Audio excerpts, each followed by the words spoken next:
ஒன்றிய அரசின் சார்பில் சிவகாசியில் நடைபெறும் தமிழ் சங்கமம் கலை மற்றும் கலாச்சார நிகழ்ச்சியில் தமிழகத்தின் நாட்டுப்புற கலைஞர்கள் முழுமையாக புறக்கணிக்கப்படுவதாக சங்கத்தின் தலைவர் சத்யராஜ் தெரிவித்துள்ளார். சென்னை சேப்பாக்கம் பத்திரிகையாளர் மன்றத்தில் செய்தியாளர்களை சந்தித்த தமிழ்நாடு கலைத்தாய் அனைத்து நாட்டுப்புற கலைஞர்கள் மாநில நலசங்கத்தின் தலைவர் என் சத்யராஜ் அவர்கள் பேசும்போது, மத்திய அரசின் சார்பில் காசியில் நடைபெறும் தமிழ்ச் சங்கமமும் கலை நிகழ்ச்சியில் தமிழகத்தின் நாட்டுப்புற கலைஞர்கள் முழுமையாக புறக்கணிக்கப்பட்டுள்ளதாகவும், இதுகுறித்து தென்னக பண்பாட்டு மையத்தின் இயக்குநரிடம் சென்று மனு அளித்தும் எந்த விதத்திலும் பயனில்லை. மேலும் இயக்குநர் வேறு மாநிலத்தைச் சேர்ந்தவர் என்பதால் நம்முடைய பண்பாடு மற்றும் கலாச்சாரமும் புறக்கணிக்கப்படுவதாக கூறினார். மேலும் தமிழகத்தில் உள்ள 38 மாவட்டத்திலும் நாட்டுப்புற கலைஞர்கள் உள்ளார்கள். ஏற்கனவே சென்றவர்களே மீண்டும் இம்முறை அனுப்பியுள்ளார்கள். ஒரே குழுவிற்கு வாய்ப்பளிக்காமல் அனைவருக்கும் சுழற்சி முறையில் வாய்ப்பளித்தால் அனைத்து கலைஞர்களும் பயன்பெறுவார்கள். அதனை இவர்கள் செய்வதில்லை. இந்த மையத்தில் உள்ளவர்கள் எதையோ எதிர்பார்த்து ஏற்கனவே நிகழ்ச்சி நடத்தியவர்களை மீண்டும் மீண்டும் அனுப்பி வைக்கிறார்கள். நாட்டுப்புற கலைஞர்களின் மிக முக்கியமான கலையான தெருக்கூத்து, வில்லுப்பாட்டு, நாட்டுப்புற கலை மற்றும் கலாச்சாரத்தை பயன்படுத்தாமல் சம்பந்தமில்லாமல் வேறு எதையோ பயன்படுத்துகிறார்கள். இது மிகவும் வேதனையாக உள்ளது. இதுபோன்ற நிகழ்ச்சிகளுக்கு 100 நபர்களை குழுவாக அனுப்பி வைத்த நிலையில் தற்போது 40 நபர்கள் மட்டும் செல்லும் நிலை உருவாகியுள்ளது. எனவே தமிழகத்தின் கலை, பண்பாடு, கலாச்சாரத்தை பொருத்தமில்லாமல் அதனை மீண்டும் அனைவருக்கும் சுழற்சி முறையில் வாய்ப்பளிக்க வேண்டும். எனவே இதுகுறித்து தமிழக ஆளுநரிடம் மனு அளிக்க உள்ளதாகவும் தெரிவித்தார்.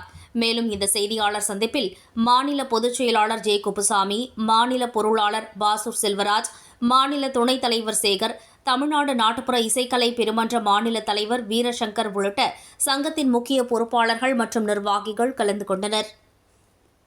தமிழ்நாடு கலைத்தாய் அனைத்து நாட்டுப்புற கலைஞர்கள் மாநில நலச்சங்கம் தலைமையகம் விழுப்புரம், கலைமாமணி கானை சத்யராஜ். தமிழக நாட்டுப்புற இசைக்கலை பெருமன்றம் நிறுவனர் மாநில தலைவர் வளப்புக்குடி வீரசங்கர். ஆண்டுகள் தோறும் காசி தமிழ்ச்சங்கம் சிறந்த தமிழ் கலை கலாச்சாரங்களை கொண்டு நம்முடைய கலையை பறைசாற்றுகின்ற விதமாக காசி தமிழ்ச்சங்கம் நடந்து கொண்டிருக்கிறது. இந்த ஆண்டு அந்த காசிக்கு சென்ற கலைஞர்கள் முழுமையான திறமையான கலைஞர்கள் இல்லை. ஆண்டுகள் தோறும் தனக்கு வேண்டியவர்களையே மீண்டும் மீண்டும் காசி தமிழ்ச்சங்கத்திற்கு அனுப்பி கொண்டிருக்கிறார்கள். மூத்த கலைஞர்கள், உண்மையான திறமையான கலைஞர்கள் பாதிக்கப்படுகிறார்கள்.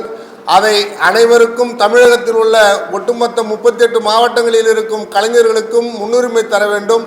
அனைத்து அனைத்து கலைகளும் பிரதிபலிக்க வேண்டும் காசி தமிழ்ச்சங்கத்தில் என்ற நல்ல நோக்கத்தோடு மாநில நிர்வாகிகளாகிய நாங்கள் அதற்காக தென்னக பண்பாட்டு மையம் சென்று இயக்குநரை சந்தித்து அவரிடம் எங்களுடைய கோரிக்கையை முன்வைத்தோம்.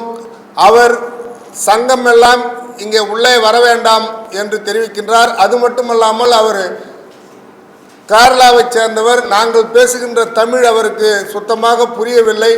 நாங்கள் சொல்வதையும் அவர் செவிசாய்த்து கேட்கவில்லை. ஆகவே இந்த ஆண்டு காசி தமிழ்ச்சங்கத்திற்கு அங்கே தென்னக பண்பாட்டு மையத்திலே பணிபுரிகின்ற ஒரு சிலர் அவர்களுக்கு வேண்டியவர்களுக்கு மட்டும் மீண்டும் மீண்டும் வாய்ப்பு கொடுத்து அதை பயன்படுத்தி அங்கே நடக்கின்ற கலை நிகழ்ச்சியை பார்க்கின்ற பொழுது சரியான காஸ்டியூம் ஆடை ஆபரணங்கள் சரியில்லாமலும் அந்த கலை நிகழ்ச்சி சிறப்பாக இல்லாமலும் பல்வேறு குறைபாடுகளோடு நடந்து கொண்டிருக்கிறது. நம்முடைய கலாச்சாரம் மிக சிறப்பானது. அந்த கலாச்சாரத்தை சீர்குலைக்கும் விதமாக இந்த ஆண்டு காசி தமிழ்ச்சங்கம் அங்கே நடந்து கொண்டிருக்கிறது. மிகவும் மனதிற்கு வருத்தம் அளிக்கிறது. பதவி காலம் முடிந்த சிலர் தென்னக பண்பாட்டு மையத்திலே இன்னும் அங்கே இருந்து கொண்டிருக்கிறார்கள். மொழி தெரியாத இயக்குநராக இருக்கிறார். இவர்களையெல்லாம் மாற்றி புதிய நிர்வாக இயக்குநரை அங்கே அமைக்க வேண்டும். அடுத்து அனைவருக்கும் சமமாக இந்த வாய்ப்பினை காசி தமிழ்ச்சங்கத்திற்கு, நாட்டுப்புற கலைஞர்களுக்கு அனைவருக்கும், அனைத்து மாவட்டங்களுக்கும், அனைத்து கலைகளுக்கும் முன்னுரிமை தர வேண்டும் என்பதை எங்களுடைய கோரிக்கையாக முன்வைக்கின்றோம். நன்றி, வணக்கம். வணக்கம்.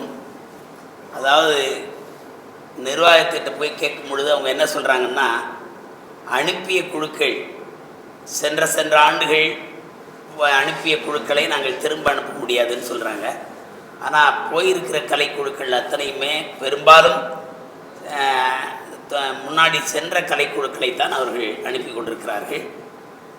ஆனால் அவர்கள் சொன்னதைப் போல அவர்களுக்கு யார் யார் வேண்டியவர்கள் இருக்கிறார்களோ, இப்போ நட்பு முறையிலே பரிச்சயமான முறையில் இருக்கிறார்களோ அவர்களுக்கே கொடுக்கிறார்கள். தகுதியான கலைஞர்களுக்கு என்று சுழற்சி முறையிலே கொடுக்கின்ற அந்த முறை இல்லை.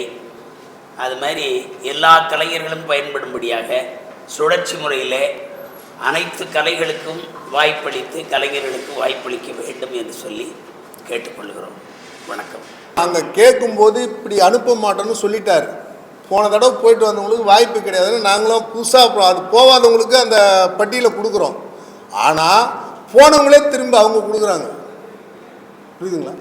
நாங்கள் சொல்லும்போது போன தடவை போனவங்களுக்கு வாய்ப்பு இல்லைனாங்க, அதை நாங்கள் ஏற்றுக்குறோம். அடுத்து சுழற்சி முறையில் கொடுங்கன்னு சொல்லிவிட்டு நாங்களும் ஒரு மனு கொடுத்துட்டு வந்துட்டோம். ஆனால் சொல்லிவிட்டு நாங்கள் வந்த பிறகு அதுக்கு உண்டான ஆதாரமெல்லாம் இருக்குது. வந்த பிறகு போன தடவை யார் போனாங்களோ அவங்களுக்குலாம் அந்த அந்த எதிர்பார்ப்போடு கொடுக்குறாங்கன்னு சொன்னேன். அதுதான் அங்கே தமிழ் பேசுகிறவராக இருந்ததுன்னா அந்த டைரக்டர் வந்து நாங்கள் சொல்கிறத புரிஞ்சுக்குவார். அவருக்கு ஒரு ஆள் டிரான்ஸ்லேஷன் பண்ணோம். நாங்கள் ஒன்று சொன்னால் அவர் ஒன்று சொல்கிறாரு. அங்கே உள்ள வேலை பார்க்குறவங்க தான் டிரான்ஸ்லேஷன் பண்ணுறாங்க. அவருக்கு சாதகமாக சொல்கிறாங்க. அது புரியல. அவர் முடிஞ்சு போச்சு 3 வருஷம். மறுபடியும் அவர் வந்து எக்ஸ்டெண்ட் பண்ணிக்கிறாங்க. இப்போ 1 வாரம் ஆகுது. 3 வருஷம். அதுதான் அது. மற்றபடி இந்த தமிழ் பேசுகிறவங்களே இருந்தாக்கா கலைஞருக்கு அப்புறம் உள்ளே வரக்கூடாதுன்றார். ஒருத்தர் தான் வரணுன்றார். அந்த தென்னக பண்பாட்டு மையம் முழுக்க முழுக்க நாட்டுப்புற கலைஞர்களுக்காக அந்த மிகப்பெரிய ஒரு அலுவலகம் இருக்குது. ஆனால் அது உள்ளார யாரையுமே கேட்டை பூட்டிட்டு வாட்ச்மேனை சஸ்பெண்ட் பண்ணுறாங்க. உள்ளே விட்டா உள்ள கலைஞர்களே வரக்கூடாது அப்படின்ற மாதிரி ஒரு சூழ்நிலை வந்து இப்போ வாட்ச்மேனை சஸ்பெண்ட் பண்ணி வச்சுருக்காங்க. நாங்கள் ஒரு 10-20 பேர் உள்ளே போய்ட்டோம். அவர் நமக்காக இருக்கிற அந்த ஆஃபீஸில் ஏன் நம்ம போகக்கூடாது? நாங்கள் மீறி உள்ளே போன பிறகு வாட்ச்மேனை சஸ்பெண்ட் பண்ணிக்கிறாங்க. எப்படி அவங்களாம் உள்ளே வந்தாங்க? அவர் நாங்கள் 10-20 பேரை பார்த்துட்டு விட்டுட்டாரு. நீ எப்படி உள்ளே விட்டேன்னு அவங்கள சஸ்பெண்ட் பண்ணி வச்சுக்கிறாங்க வாட்ச்மேனை.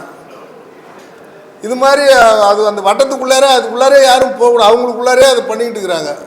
அது வந்து நாங்கள் நினைக்கிறது, நாங்கள் வந்து ஒரு மாநில தலைவராக இருக்கிறதுனால இது எல்லாருக்கும் எங்களுக்கு தமிழ்நாடு ஃபுல்லாக இருக்கிறாங்க. எல்லா மாவட்டத்துக்கும் பாருங்கள், திருநெல்வேலி, கன்னியாகுமரி, காஞ்சிபுரம் எல்லாமே இருக்கிறோம்.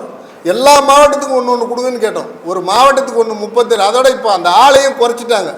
முன்ன வந்து 400 பேருக்கு போனாங்க. இப்போ 40 பேர் ஒரு டீமுக்கு போடுறாங்க. ஒரு டீமுக்கு 100 பேர் போட்டதை 40 பேர் தான் போடுறாங்க. அவங்களுக்குள்ளார அந்த வேறு இன்னும் சொல்ல போனால் போன தடவை ட்ரெயின்லலாம் பெரிய கலவரம்.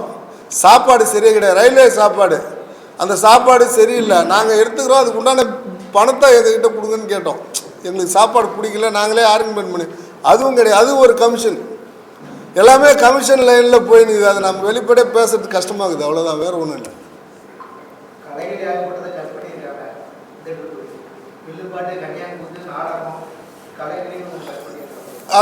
இது முக்கியமான விஷயம் தான். இந்த நம்ம பாரம்பரியமே தெருக்கூத்து, அந்த கலையை தெருக்கூத்து, கன்னியாங்கூத்து, வில்லுப்பாட்டு இதெல்லாம் நீங்கள் போகக்கூடாது. நாட்டுப்புற பாடல் இதெல்லாம் போகக்கூடாது. போக்ஸ் ஒன்லி ஒரு டான்ஸு, ஆட்டம் பாட்டம் மட்டும் போங்க. நான் இதெல்லாம் வேணாம். ராமாயணம், மகாபாரதம் இதெல்லாம் நாங்கள் நடத்தணும் இதுக்கு முன்னாடி. இப்போ வந்து அதெல்லாம் தேவையில்லை அப்படின்றாங்க. ஆகவே ஆளுநர் வந்து இதுக்கு சரியான நடவடிக்கை எடுக்கணும்னு இந்த பத்திரிகை வாயிலாக நாங்கள் கேட்டுக்கிறோம்.